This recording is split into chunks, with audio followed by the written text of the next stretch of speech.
Hey guys, welcome back to the channel and to the first episode of Rewind, a short format where I go over the previous month, share some of the highlights, and show you the things that I'm doing when I'm not making video tutorials for you. I hope you enjoy this one, so let's rewind to August. At the beginning of the month, I went for an offsite with a good friend of mine. We do this every 3 to 4 months to reflect on the previous month and plan the month ahead. This time we went to the Spreewald, which is a beautiful region in the southeast of Germany. We spent an entire day canoeing and enjoying the solitude, being completely immersed in the nature surrounding us. We ended up making plans for the next 3 months, and as you could probably tell by now, one of my goals is to publish more consistently on this channel. In August I also made it an effort to learn Rust. I played around with some of the libraries and figured it must be easier using ChatGPT for this. But as you know, ChatGPT has a cutoff date sometime in 2021, so it doesn't know all the current SDKs and libraries. But I figured it would be nice if I could just download the source code from GitHub, then upload it to ChatGPT to tell it that it should educate itself, understand the code base, so I could just ask questions. And this is what I did. I downloaded the source code of the Soraborn SDK, uploaded it in ChatGPT, and it looked into the source code. So it will start with a very shallow overview of what is included in the source code, and then it will ask you where to go next. I usually ask ChatGPT to understand the types and the relationships between them. So whenever I'm stuck programming, I can just ask ChatGPT.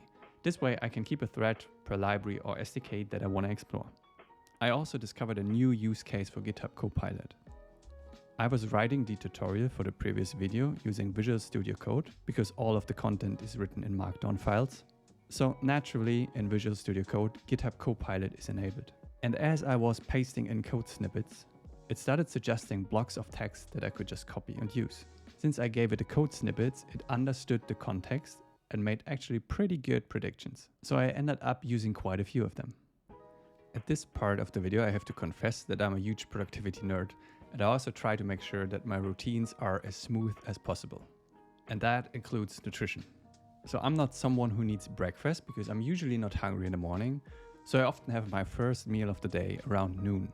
So usually I have between 16 to 18 hours from dinner to my first meal of the day. And at that point I can eat quite a lot. So before August I would just have a big lunch, which was so heavy that it was barely usable for 2 hours after having it. I was feeling full and wasn't able to concentrate. So this is where Huel comes in, and this video is not sponsored by them.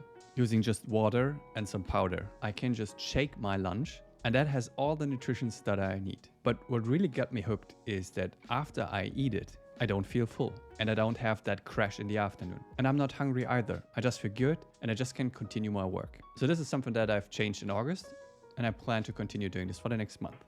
I also ran a small little experiment.